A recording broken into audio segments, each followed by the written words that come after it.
Yang pertama ada definisi dari neurodevelopmental disabilities, yaitu disabilitas yang berhubungan dengan fungsi dari sistem saraf dan otak yang mulai muncul pada masa perkembangan anak, seperti attention deficit hyperactivity disorder, autisme, epilepsi, cerebral palsy, retardasi mental, dan kelainan pada berbicara, penglihatan, juga pendengaran.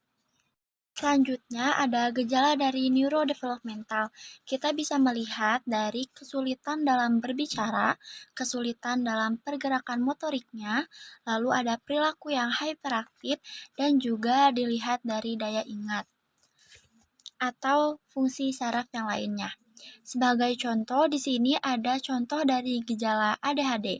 Yang pertama, kita bisa melihat dari anak tersebut perhatiannya mudah teralihkan. Jadi, penyebab perhatian mudah teralihkan itu, mereka itu tidak bisa fokus dalam mengerjakan suatu hal. Nah, jadi sulit juga untuk mengikuti instruksi untuk mengerjakan sesuatu karena perhatiannya mudah teralihkan dan tidak fokus. Lalu juga ada karena perilaku yang hyperaktif. Penyebab neurodevelopmental disabilities atau yang disingkat dengan NDD. Genetik memiliki peran yang penting dalam terjadinya NDD, dan beberapa kasus tertentu berkaitan dengan kelahiran gen yang spesifik. Pada sebagian besar kasus NDD memiliki penyebab yang kompleks dibandingkan hanya satu penyebab saja. Yang jelas bahkan ada penyebab dari NDD yang belum diketahui. Nah, NDD ini juga merupakan kombinasi dari berbagai faktor risiko seperti faktor genetik, biologis, psikoseksual, dan juga lingkungan. Beberapa faktor lingkungan yang dapat berpengaruh terhadap munculnya NDD ini yaitu seperti kondisi saat kehamilan, status ekonomi yang rendah, kelahiran yang prematur, berat badan kelahiran yang kurang, lingkungan fisik, dan juga ada paparan bayi atau anak terhadap faktor lingkungan yang berbahaya. Misalnya, paparan dengan bahan kimiawi yang berbahaya bagi perkembangan otak bayi. Lalu ada 4 kategori primer dari manifestasi klinis atau komplikasi dari penyakit ini dalam merawat anak yang NDD, yaitu yang pertama disfungsi kognitif, yang kedua masalah perilaku atau yang disebut juga dengan mood and behavior, yang ketiga disfungsi motorik, dan yang keempat kejang. Nah, dari keempat hal tersebut perlu mendapatkan penanganan yang lebih cepat, karena apabila tidak ditangani dengan cepat atau tidak mendapatkan tindakan yang lebih cepat, maka akan menyebabkan konsekuensi yang membahayakan kepada kondisi anak tersebut. Baik, di sini saya akan menjelaskan mengenai jenis neurodevelopmental disabilitas, yang mana gangguan perkembangan saraf ini adalah gangguan pertumbuhan dan perkembangan otak dan atau sistem saraf pusat. Adapun jenis-jenis gangguan tersebut diantaranya yang pertama ada ADHD atau Attention Deficit Hyperactive Disorder.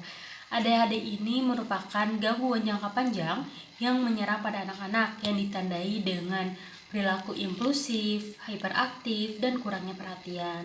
Meskipun ADHD umumnya menyerang pada anak-anak, namun gejala yang ditimbulkan dapat menetap hingga masa remaja dan dewasa. Terdapat 3 subtype ADHD ini. Yang pertama yaitu dominan hyperaktif impulsif. Pada tipe ini, pengidap umumnya memiliki masalah hyperaktif dan perilaku impulsif. Yang kedua, dominan inattentif, yaitu pada tipe ini pengidap umumnya memiliki gejala yang tidak dapat memperhatikan dengan baik atau kurang fokus. Dan yang ketiga yaitu ada kombinasi hyperaktif, impulsif, dan inattentif. Pada tipe ini, pengidap mengalami gejala hyperaktif, impulsif, dan tidak dapat memperhatikan dengan baik. Dan untuk jenis gangguan yang kedua ada SJJ atau gangguan perkembangan bahasa. Sebelumnya dikenal SLI, yaitu Specific Language Impairment. SLI ini adalah istilah yang digunakan untuk merujuk kepada seorang anak yang secara substansial perkembangan bahasanya. Untuk yang ketiga ada gangguan spektrum autism atau yang disingkat menjadi ASD. Gangguan ini merupakan istilah yang pertama kali digunakan dalam Diagnosis and Statistical Manual of Mental Disorder versi 5 atau DSM-5 yang dirilis Mei pada 2013. Diagnosis ini meliputi beberapa diagnosis DSM 4TR, yaitu gangguan autistik, gangguan Asperger, gangguan spektrum autism. Pada DSM-5, komunikasi sosial dan interaksi sosial tidak lagi terpisah seperti pada DSM-4TR, tetapi tergabung dalam satu kategori. Dan untuk yang keempat ada cacat intelektual atau ID atau gangguan perkembangan intelektual, yang mana IDD ini sebelumnya disebut keterbelakang mental, dan keterlambatan perkembangan global atau GDD. Yang selanjutnya yang nomor 5 ada gangguan motorik. Gangguan motorik yang mana gangguan koordinasi perkembangan dan gangguan TIC seperti gangguan gerak stereotipik, sindrom Tourette, dan CAS atau aprasia of speech. Yang keenam di sini ada gangguan neurogenetik seperti sindrom Fragile X-Down, sindrom Rett, sindrom hypogonadotrophic hypogonadal. Yang ketujuh ada gangguan tertentu seperti disleksia atau diskalkulia. Dan yang terakhir di sini ada cedera otak traumatis. Specific learning disorder atau dapat kita sebut dengan gangguan belajar spesifik, yaitu adalah kesulitan belajar pada anak. Anak-anak yang mengalami kesulitan belajar ini biasanya anak-anak yang memiliki kecerdasan yang sama normalnya. Tetapi tidak sedikit juga anak-anak yang mengalami kesulitan ini memiliki kecerdasan yang tergolong di atas rata-rata atau superior. Mengapa sih mereka bisa memiliki kesulitan dalam belajar? Dikarenakan ada beberapa kesulitan di area perkembangan dalam kehidupannya. Juga adanya hambatan atau gangguan dalam memproses informasi yang masuk. Contohnya ketika anak tersebut kesulitan untuk mencerna materi yang diberikan. Nah, dengan adanya kesulitan ini, anak-anak itu pencapaiannya tidak sesuai dengan potensi yang mereka miliki. Karakteristik Specific Learning Disorder.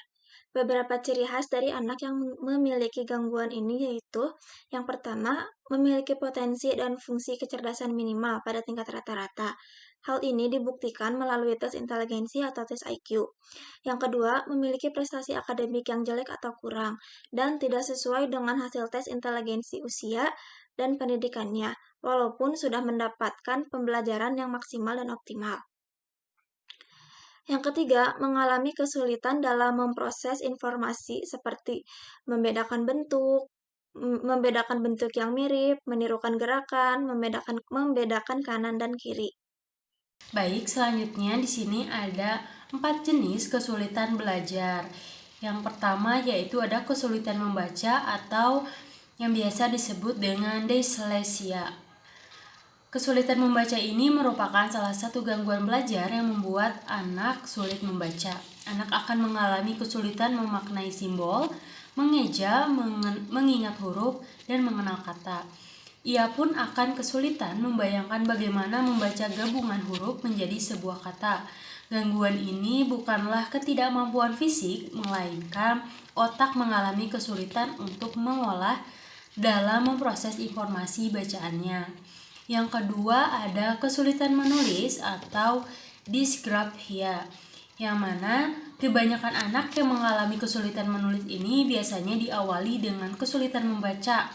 Pada masalah ini, anak akan sering melakukan kesalahan dalam menulis. Selain itu, ia pun biasanya memiliki tulisan yang buruk juga mengalami kesulitan saat menulis huruf sambung. Yang ketiga ada kesulitan berhitung atau diskalkulia, yang mana kesulitan berhitung ini merupakan gangguan pemahaman numerik dan pemahaman mekanisme aritmetika pada anak, di mana kemampuan berhitungnya di bawah dari rata-rata anak lainnya. Pada umumnya, ia akan kesulitan mengoperasikan simbol, memahami soal cerita, juga kurang bisa memahami tahapan-tahapan dalam menyelesaikan suatu soal.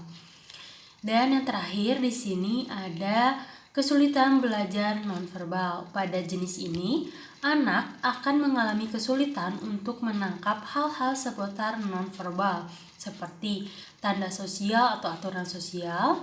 Anak dengan gangguan ini biasanya tidak bisa menerjemahkan konteks bahasa tubuh dan juga mengerti atau ekspresi wajah orang lain. Tidak bisa mengerti bahasa atau ekspresi wajah orang lain.